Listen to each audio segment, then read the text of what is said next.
Hello, everyone, and welcome to our latest episode of the CricBlog Podcast. Australia fan and India fan here. There's banter, there's some arguments, there's opinion, and there's some analysis as well. We're here today to preview and provide our predictions for the Champions Trophy, which kicks off this week. Man, that's come quickly. So we'll talk about it. We'll look at who the semi-finalists will be, along with the leading run scorer and leading wicket taker, and the eventual winner. Um, Charbel here from CricBlog, Australia fan. Uncertain Australia fan, I must say. I was telling you, Nash, I have no idea how Australia will go in this tournament. So we'll talk about that among other things. Um, and I've got my co-host Nash here, India fan, who I think should be feeling quite confident heading into this tournament. Is that right to say? Yeah, that's right. That's right. Look, I think it's not exactly a hard one, but any multi-nation tournament, at least for the early parts, as an Indian fan, we were all always confident. Yep. And even here, I mean, I'm confident that we'll get past the group stage and even make it to the finals. But again, as finals goes, I'm I'm not too sure, but Yeah. yeah, and let's get started with it Yep. because um I think the groups are evenly distributed this time. Obviously, India and Pakistan end up in one group. No I surprises. was really surprised. I was really Oh surprised. yeah. Man, I Um, was shocked. but no, I think from Group A and Group B, from Group A, I would hope India goes through and I would expect New Zealand to go through as well with no surprises. Yep. Um, with Group B, I would hope as an Australian fan as well, Australia would go through. And I would expect, well, not expect, but I would expect a surprise from Afghanistan, I think. Right. So no South And Africa you've got. So let's touch on Group B to start with, and we'll go into yeah, Group A later. But I think Group B is the harder one to predict that's because I've correct. also got India and New Zealand, but that's not to say Pakistan can't do something. And I think Bangladesh, unfortunately, don't have the depth or the required skill and stuff like that to win two games and get through. But in terms of Group B, I'm having a difficult time predicting this one. So you've gone with Afghanistan and Australia. So you've got South Africa not making it, and England as well. Yes, What's your thinking there? yes. Well, England because it's England. But I again, like that. it's more so to do with how they've gone in the recent series as well. Their entire one day outfit doesn't look up to the mark to play this Mm. format. They come with all the bells and whistles of baseball and this thought and we are going to take the attack to the opposition and everything, but they don't have the means to execute all those plans. They don't have the batting power to Mm. execute all those plans at the moment. And They have the power, but they don't have the well, they have the tempo. power. But They don't have the you're tempo. right. Exactly, Mm. you're right. They have the power. Let me correct myself. They have the power, but they don't have the. How do I say this? They don't Maybe the have. I don't tempo. know. The Maybe tempo. the tempo. They don't have the. It sometimes it looks like they don't even have the will to execute the plans. They're not training, You know what I apparently. mean? They're Or not training training. apparently. Yeah, that was surprising. That was surprising. And it looks like, if you would have seen social media and Uh, media in general, let's say a couple of years ago when McCullum started his tenure, um, everyone was like, "Oh, this is the best England team ever. We are going to do so many great things." And now, yeah. cut to 2025 February, there's a distinct switch amongst the fans, amongst Mm. experts, saying how McCullum needs to go, basically. And They're sick of it. he came with all the statements and everything, and basically there's nothing to show for it. Mm. Because we have to also remember there's Ashes in like 11 months time, 10 months time. Yeah. So it's going to be really interesting to see how England approach this Champions Trophy and whether this England outfit will stay together after this series, after this tournament Mm. as well. And with South Africa, look, I like any other fan, I always you know be a bit skeptical. I don't know what to expect. They are a good outfit. Like it's not like they won't they won't play good cricket or anything like that. But from what I'm expecting of Afghanistan, it's much better than South Africa. Interesting, because I think South Africa have got a very good team, and I Yeah, think I'm look, not saying they don't. I'm not saying they don't. I'm just saying, yeah, come crunch time, they might crumble. yeah, possibly. But the thing is with South Africa, their form in ODI cricket has not been great since the 23 World Cup, but Yeah, they've had players come in and out. I don't know how often they've played their full strength side. It can't be that often. And right, and in the recent Tri Series in Pakistan, they had players coming in from the SA20, so they didn't have full strength there. But when you look at their lineup, it's got power in it. You've got those yep, accumulators at the top. You've got pace bowling all rounders. Spin bowling is covered, and then you've got some wicket taking ability there with Rabada and co. Yeah, I think South Africa will make it. I think I've got them in my top four. I think they should. I think it'll be a real disappointment if they don't, with the experience and the power they've got in their middle order, and yep. their finishing ability on flat pitches. I think that's where they can get a real advantage over Australia. And they have a good team. They have a great team with Yeah, Jansen is the all Janssen. rounder. You got Yeah, you got Mulder as well. You got Bosch, yeah. There's and like guys obviously like you got Tristan the Stubbs. Tristan Stubbs might not exactly. might not fit into the 11. So that's when you know that Yep, you've got some good options there. With Rickleton, yep. a fantastic player there at the top. Markram, who could have a very good tournament, and Miller and Yep. And you Klassen there in the obviously middle. got, yeah, exactly. You obviously got the full timers as Yeah, well with Shamsi and Maharaj and yeah. Giri and Rabada as well. So they have a good attack, but uh, I'm just expecting or hoping Afghanistan would spring a surprise on Afghanistan us. certainly can, and it can be over Australia. That's the one I'm umming and ahhing about. So I think England, you're right. Look, I'm saying it early. I'm not saying anything about Australia. In a multi-nation tournament, I'm just keeping quiet. I'm Yeah, shutting up. it's true. It's true. But look, something just feels a bit different this time with Australia in multi-nation tournaments. And that's not to say the guys coming in aren't talented and all Come that, on. but Come on, that's exactly what we said in 2023. not necessarily because, We sat here and talked about it, and you said I agree. You said that they might reach the knockouts, but you said you're still skeptical about Australia as an outfit. yeah, because back then we didn't come into that tournament in great form. But the difference with that tournament was you had nine I'm not games. listening any excuses, No, Charbel. I'm not. We have seen this movie before. We have seen this But movie the before. facts is, Nash, we lost our first two games of that tournament. We do that here, we're done. So that's the difference. You had nine games then. You can ease in. Here, you got to be on it straight away. And we're missing our three main bowlers. And does the attack that Australia have now have enough strike in it and wicket taking ability? These are the questions, and I think these are fair questions when you look at it I'm not objectively. I'm not even going to give you any airtime until the point Australia actually crashes out of the tournament. And until we know that yes, Australia Man. is out. Anyway, That's look, the point when we can talk about this. listen, it's not me trying to be diplomatic. I'm actually trying to say it as it is, right? I'm trying to say it as it is. And it's not because we've lost 2-0 in Sri Lanka, as bad as that was. I think we'll face different conditions in Pakistan.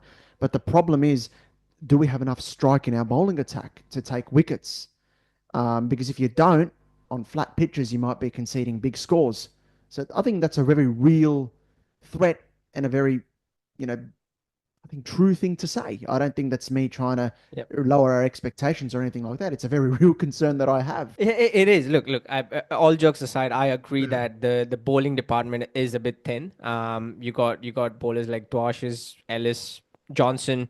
They're good bowlers, I but like not Ellis. experienced at that international level. Not as experienced to tackle. If they come up with a against a good, like a Markram who or who's in full flow, who can be in full flow as well. So yeah, and you got Zampa as well, who is the senior most experienced bowler in that attack. So he might be doing the hard yard as well. Yeah, and I think Zampa, I thought he was a bit underwhelming in Sri Lanka, bowled too full, so he's got to bring that length back. He's critical to our chances, wickets in the middle overs. To me, I would have liked to see Xavier Bartlett in the squad because I think Australia, we need to get power play wickets if we're going to be a chance, getting through the group and then making a dent in this tournament. I think he's the kind of Yep. bowler who swings the ball a lot up front, can get you those wickets. So, I look at Spencer Johnson as a key bowler for us up top. But then do we have enough in the middle overs to continue picking up those wickets regularly as well? Because you don't want to be coming in the death against South Africa, especially. Mm. And they've got wickets in hand and, they could really take us apart. So, look, I think England, I just don't think they've got their tempo right. I just don't think they've got their ODI set up right. So that's why I probably have them missing. But that's not to say that Joss Butler doesn't have a crazy time and does something wild. And anyway, look, they've got players that can do it on their day, but I just think the setup of their team is not quite there. I think it's between Afghanistan and Australia for that second spot. Um, and I just think maybe if I'm going with my heart, we'll edge it just because if we play Afghanistan on a flat track, I just think that we've probably got enough dynamism and power in our batting lineup to Yep. get over the top of them. Just. But that's not any confidence because they've got some wonderful bowlers. They've given us trouble Mm. in ICC tournaments in recent years. Even on a good one-kitty pitch in the 2023 World Cup, it was Maxwell that played the all-time innings and got us out of Yep. that and got us out of Yep. that pickle. So maybe look, because the thing with Afghanistan, I will say, is probably their middle order doesn't have that same sort of impact or power that Mm. other teams do. That's where Yep. Australia can limit them potentially. But I think it's between In terms Afghanistan and of Australia, and I'll go with my heart on it, but not in confident at terms all. of batting for Australia, who do you expect to open? Yeah, Travis Head will definitely open. The other one's up for debate. I would personally have Josh Inglis with him, but I think I have a feeling they might go with Matt Short.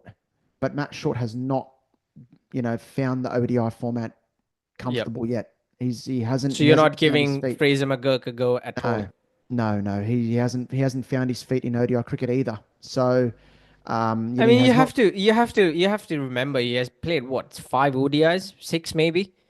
Well, and actually, And even his form in Big Bash was poor. So he hasn't scored runs consistently for quite some time now. Even in the T20 format. So, would you pick him, but then who are you leaving out? Is the yeah, fair question. enough. If we want to give ourselves the best chance, I would go with Inglis at opener alongside Travis Head. The option as well is you leave Marnus out and you play Matt Short. But I would have Carey and Inglis in the same 11. I think they're both Yep, good players of fair spin and we enough. need them both. But yeah, probably Australia, skin of their teeth make the semis, but I'm not confident about that at all. But I'm going with my heart on it. So I've gone South Africa and Australia from Group B. So, and you've gone Yep, Afghanistan and understand in Australia. Australia. Very interesting Yep. group. Very interesting Yeah, group. it is. It We'll is. see. It is. Well, unlike Group B, Group A is not that. Well, it is interesting because in such a tournament, you expect a team like Bangladesh to maybe give a surprise as well. But from the looks of it on paper, I think it looks like India and New Zealand will make it through. I think so Um, too. Given But recent form as well. And with India, I think one of the strongest teams of the tournament, uh, coming in, after smashing England 3-0. Uh, Pretty much the same team that played in the 2023 World Cup, except Bumrah, who we know has been withdrawn. And that's why we talked about why Harshit Rana was given a go. And this is what we discussed as well. If Bumrah is not fit for Champions Trophy, that's why he needs those overs and yeah, games under his belt in the one day format as well. So thoughts on India not picking Siraj? What are your thoughts on that? well, it is frustrating. It is disappointing, obviously. There's he has been one of the best bowlers in this format for India, and in cricket in general for the last couple of years. He has what, 71 wickets or something like that in the last couple of years in this format, and he is at his best in the one day format, in the 50 over format. So he should have been picked, but he's not. So we have to go, with the we have to assess what we have got at the moment. And I think from the looks of it, uh the top six or seven are pretty much fixed. for India. Except I think you don't have any space for a batter like Rishabh Pant in the one day format. I think that is going to be a good batting attack anyway, Mm. because you start with Gill and Sharma at the top. Then you got the greatest ODI batter of all time at number three. You got Shreyas Iyer at number four, who's been a stellar form as well against England, 350s in three one day internationals. Mm. And then you got KL Rahul, who can bat a bit as well. Um, It's a good and lineup. It's a because you deep lineup. Mm. Yeah, and then you got all rounders like Ravindra Jadeja, Hardik Pandya, and then Akshar Patel to back them up if he plays. I don't think he will though. Um, Okay. they will go with Mohammad Shami, Arshdeep Singh, Kuldeep Yadav as the bowlers as well, and maybe they might give a go to Varun Chakravarti as well, given how the pitch plays. But yeah, look, I think now that I think about it, I said a couple of seconds ago that Akshar Patel might not play, but if they want to deepen the batting attack, they might play Akshar Patel and keep out Varun Chakravarti. So Yeah. yeah, it'll be interesting to see that I one reckon spot they'll where play where it Aksha. goes. I reckon they'll play Yep. Aksha and bat him even at five. Yeah, Just what's been happening recently, I right? don't think So they should, but yeah, okay. Yeah. yeah, I think they will. But yeah, India looks strong even without Bumrah. I think Bumrah reduces their chances of winning the tournament, but I still think with other teams having their issues and India looking quite settled, otherwise you look Hmm. good. I think if it'll be a major shock if you don't make it, but I think Yep. you will. I've gone New Zealand over Pakistan. There's a couple of things I worry about with Pakistan. I know they've had some pretty good form at the back end of last year, winning in Australia, winning in South Africa, those ODI series there. But I just think in these conditions, you need more reliable fifth bowling options. So Hmm. they've got their main four bowlers, and they've got Agha Salman and Kushdil Shah. As you know, they've got to combine for 10 overs between them. That could be a big problem, you know. Yep. And then their death bowling is a worry. That was on show in the Tri Series. So I worry about their death bowling. I worry about that fifth bowling option. Similar to Australia, do they have enough in their attack to dominate teams and to take wickets? Um, that's going to be the question for them. And their batting, I think Sam Ayub being out is a big blow for them. The youngster Yep. who batted at the top batted really well. He got them off to quick starts. His injury is a major blow for them. So their batting loses a bit of firepower as well compared to some of the other teams. I just think New Zealand have got a lot more bases covered, even with the players that they've got missing. I think Kane Williamson should have a good tournament. Daryl Mitchell there at number four is very, very solid. They've got some very good spinners, and they've got Matt Henry, I think, Will O'Rourke, who Yep. look very solid. I think New I mean, Zealand look a very well rounded outfit. the good thing for New Zealand, from looking at the squad, is it is stacked with all rounders. It is stacked with They've got maybe options. part time all rounders, full time all rounders. They've got people who can do both. So if their main bowlers go for runs, Yeah. they still have backups. They still have people And that's like the Glenn issue I've Phillips. got with Pakistan, right? Um, If the main yeah, bowlers go for runs, exactly. trouble. Yeah, yeah, Yep. yeah. They got the captain themselves, Santner. They got Bracewell. They got Mitchell, who can bowl as well. They got Rachin Ravindra, who can bowl and bat really well. Yeah. So they have got options, and that's why they are on the stronger side of things. When you on paper, when you look at the squads. So yeah, I think India and New Zealand will go through from that Group A, and then obviously Group B, we spoke about Afghanistan, and Australia, and South Africa as well. Yeah, so I mean, I look at that first game between Pakistan and New Zealand. That's vital because I don't think you want to be going to Dubai in a must-win scenario. For either of those teams. So that's important. I think the other team, Bangladesh, they've got some encouraging fast bowlers. They've got a good leg spinner in Rishad Hussain, but I just don't. I look at their batting and I say that a lot will still rely on Mushfiqur Rahim and Mahmudullah for me, and I just think they're past their best. Their best days are Yeah. behind them. I just don't see enough happening in their top order, Mm. especially when you have to turn back to someone like Sumya Saka, who's been so inconsistent over the years and been a player Yep. that's been close to being good and really consistent, but never reached those heights. They've dropped Litan Das. He's not there. Yeah, I just think they just don't have the batting depth and the batting power to trouble the other three teams, personally. Yep. Um, Yep. yeah, I think it'll be a big surprise if they manage to get two wins and get through to the semis. I think you're going to have to win twice minimum.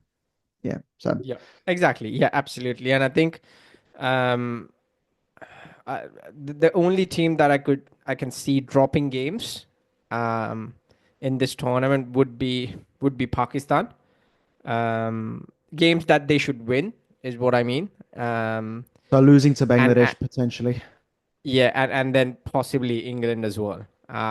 So Hmm.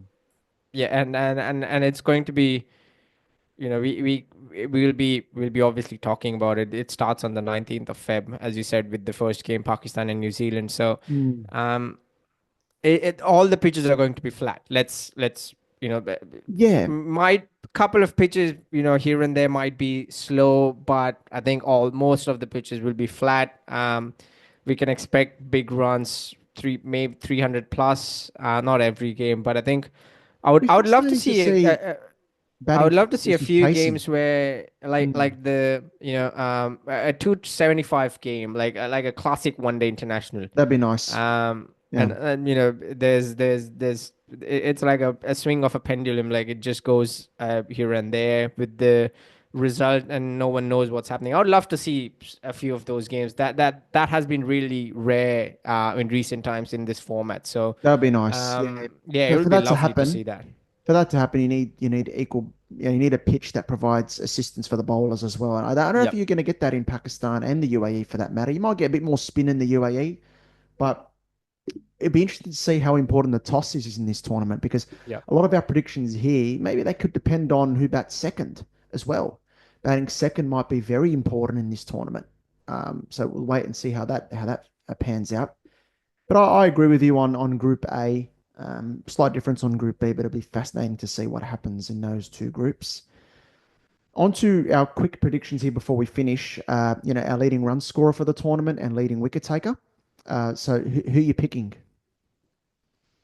Leading run scorer, I'm going Shreyas Iyer.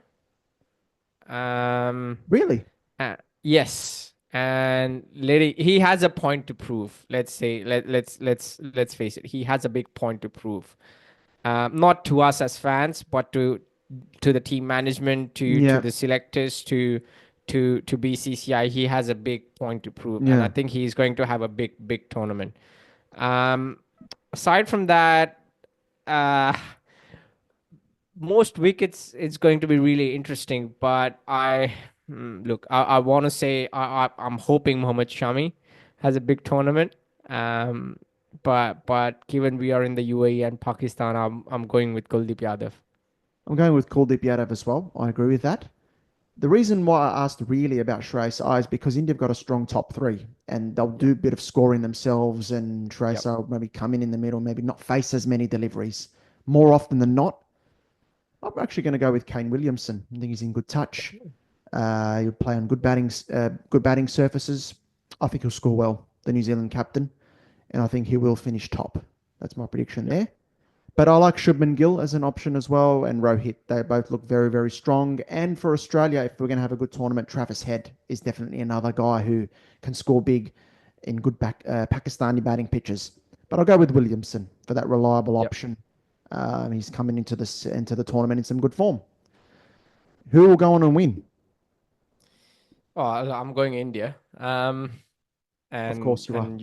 Yeah, I'm going India. If not India, I would love to see Australia win as well. That'd be nice if Australia win, and you won't hear the end of it from me, and Twitter won't hear the end of it from me. Apparently, we win a tournament that we don't care about. Apparently, that'd be funny.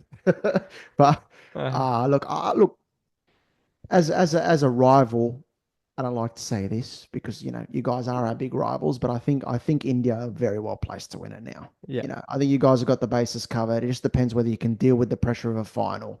I think you'll Yep. make the final when you win it. Um, I think we'll make the final easily. Oh well, I don't want to put it out there. oh, I don't. easily. Yeah, I'm going to clip I'll that. rub that. I'll cancel that. I'm Not clipping that up easily. We'll make the final. I'm hoping to make the final. And as you easily. said, you just gotta deal with the nerves in the finals, and then yeah, hope for the best. Could be India, South Africa again. It could easily be India, South Africa again. Yeah. Yeah. Yeah. And South Africa will try to avenge what happened last year. It'd be interesting. I do see South Africa making a dent in this tournament. They've got the players to do it, but whether they've got the confidence to do it Hmm. Fair remains to be enough. seen. But Yeah. yeah, so that's our preview of the tournament. That's our predictions, guys. Let us know what you think. We will post some reels and coverage on social media on X and Instagram at CricBlog Pod. You can also subscribe to CricBlog TV, where we've got our full episodes there as well. So thanks, guys, for listening. Thanks, Thank you. Nash. Thanks to all the listeners. Please, yeah, let us know what you think of our predictions, whether you agree, disagree. Look forward to hearing your thoughts, and yeah, looking forward to what should hopefully be an interesting tournament. Thanks, guys. Thank you.